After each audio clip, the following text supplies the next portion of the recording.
Hey, welcome back. It's the guy in the hat coming at you with my very first Dungeon Crawler Carl review video. Guys, I've been looking forward to doing this for a long time.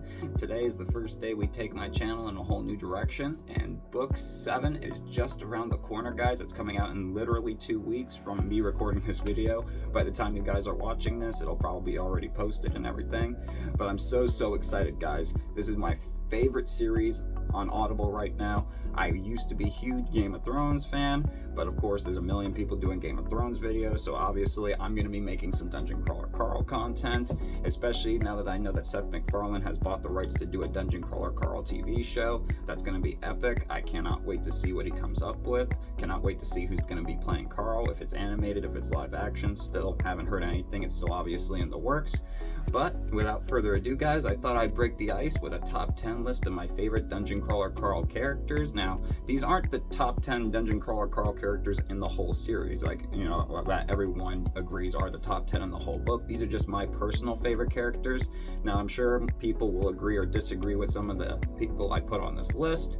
Honestly, I like a lot of characters in this book series, obviously, but if you didn't make the list, I'm sorry. I personally think the best characters in any book series are the ones that add a bit of nuance and like self-reflection to the story, and personally add a bit of like depth to what it means to be a good or bad person in the greater universe as a whole. I'm rambling on, guys. Like, comment, subscribe for more Dungeon Crawler Carl review videos just like this one, and without further ado, let's hop straight into it, guys. Alright, guys, coming in at number 10, we have Lucia Mar. Now, this one is probably going to get me some heat in the comments for her not being higher on my list, but personally, guys, I'm not as, like, in my personal opinion, as much of a fan as her as I am of other characters, even characters that have already been killed off in the series so far, mainly because we don't really know that much about her as a person, and honestly, as far as the book as relating to her is concerned, I don't feel like she has that much relatability. I feel like one of the main reasons why she's such a popular character in the series is mainly the mystery surrounding her. Like, why is she so crazy? How are her dogs able to like make her do all these crazy things? Like, why is a kid, this little kid who's literally not even supposed to be here, able to like compete with all the most like dangerous crawlers in the dungeon right now? Like, why is she literally like this? All these questions are why everyone is so obsessed with Lucia Mar. Hell, the main reason why Floren is interested in helping her in the first place is because he realized that Lucia Mar has a bunch of kids trapped inside her head. All these questions are why people are so intrigued with her and why people are so obsessed with every single chapter she's in. But personally, I don't feel like she's all that like interesting, other than the fact that she has all this stuff going on around her, if that makes sense. Like, personally, I feel like if she like was just by herself and didn't have all these like crazy things going on all around her, and didn't have a million like random questions about all the things she's a part of going on behind the scenes, then I don't feel like as many people would be interested in her. But that's just me personally. Alright, on that note, guys, we have Floren coming in at number 9. Now, I personally like Floren. That's why he made my top 10 list. I like the crocodilian with the shotgun image I always have in my head whenever I hear him talk on screen. But that being said, the main reason why he's in my top 10 list is mainly because of his aesthetic and the fact that he's connected to Lucia Mar more than anything else. And the fact that he seems like he's building up to some like epic like confrontation in the near future. Not to mention, every time he's on screen, you know like stuff's about to go down, which is also why he's one of my favorite characters. On top of that, he's always there when you really need him to be. And I don't know, I feel like he's a very underrated character. Not really. I know a lot of people like him on the Dungeon Crawler Reddit too, but still, I don't know. I'm very eager, but another reason why I like him too is, again, like Lucia Mar, is because of the mystery. Like, we really don't know that much about Floren's past, and we don't know what he was doing before he came into the dungeon. He's a very private person. He was clearly an ex-mercenary, or at least working for the military in some capacity, and we don't know where him and Lucia Mar are going to go in the next book. I know we're going to get a lot more with Lucia Mar and Floren in the next book, especially considering how much they just weren't in the last book with freaking the Bedlam Bride and everything. So we definitely are going to get a lot of questions answered about Floren and Lucia Mar in this book, and I can't wait to see where their story goes. Number 8, Katia.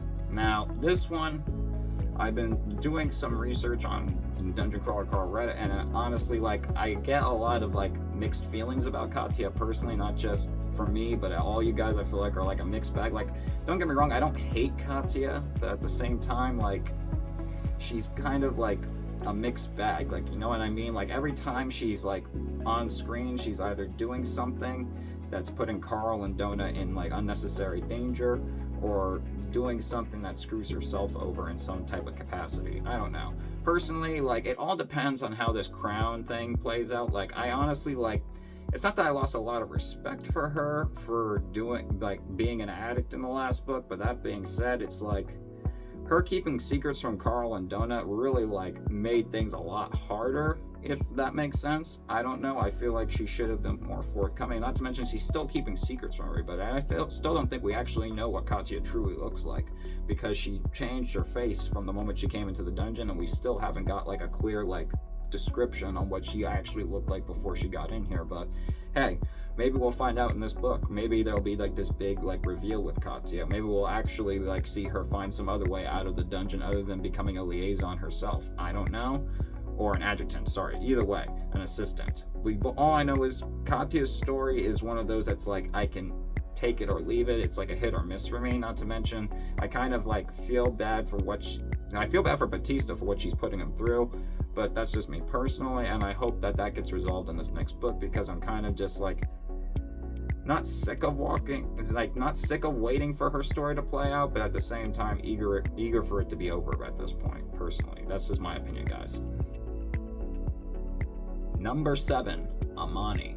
Now, this one is also probably going to get me a lot of heat down in the comments. Now, don't get me wrong, I love Amani. She would definitely be on my team any day of the week, and I think she's a well-developed, well-rounded character. But that being said, it's like, she's not really like in the book enough for me to like develop a real attachment to her. Like, Ellie is like funky, and she's snarky, and she's sarcastic and funny and hilarious, and she always talks at a mile a minute, and she always is like this like badass old lady that takes no crap from anyone and is willing to just like throw down at the drop of a hat when it comes to her friends and keeping people safe. Amani's the same way too, but that being said, she's a bit more reserved than Ellie, and she's a lot more like composed most of the time, and she's kind of like in the background in most of the books, not really at the forefront of anything. We got a lot more Amani time in this book, probably because we're building up to Carl, Amani, and all the other Crawls going to war with the warlords and the other bounty hunters, and this big epic grand stand where it's going to be like half the cast left and everything, kind of like the Battle of the Bastards in Game of Thrones. But personally, guys, I don't know. I feel like Amani's story is going to be wrapping up very soon, but I will say no more. If you want to hear more, you're going to have to check out my next video, guys, on who lives and who dies in the next book. That being said, Amani just doesn't really like, not that she like rubs me the wrong way or anything, but she doesn't also like excite me like Ellie does every time she's on screen, if you guys know what I'm saying, or in the audiobook. Every time I hear Ellie come on, I'm just like, yes, we get to see Ellie again, and I just don't get that same feeling from Amani, guys. Let me know if you feel differently. I think we actually got a lot more time with Amani in this last book when she was helping Carl with the slug infestation and everything like that, and helping the strippers get ready for the battle and everything. Don't get me wrong, I loved all that Amani don't get me wrong, I loved all that extra time with Amani, but that being said, guys, it's just, I could have taken it or leaving it. I don't know. I actually feel like Amani and Team Metalark's story is coming to a close soon, but I will say no more. If you want to hear more about my theories on that, check out my next video. I will be posting this week about the top 10 people I think are going to live or die in the next book that's coming out, guys. Number 6, Odette. Now, guys, honestly, this shouldn't be that surprising that she just missed the top 5, but I love Odette. I loved her ever since book 1. I love every time we go on Odette's show. I love how we like get another like peek into how the rest of the universe works. I love how Odette, you never really know exactly what side she's on. I love how there's so much nuance to her character, and how she's such this flawed individual who screwed up her whole life and the lives of so many people she cared about, and now she's trying to redeem herself by like helping Mordecai and the rest of them this season when she finally has an opportunity to. Odette's a very complicated, nuanced character, and she's exactly the type of character that I just love reading about, and honestly think makes for really great storytelling, guys. Number 5, just beating out Odette, is Oren the Liaison. Now, this one, guys, might surprise a couple of you, but personally, I just like Oren as a bad guy. I can't wait to see how he plans on screwing Carl and Donut over in the next book. I think personally he's gonna try and like organize all the, like he's gonna be one of the head generals commanding all the bounty hunters in charge of killing Carl and Donut.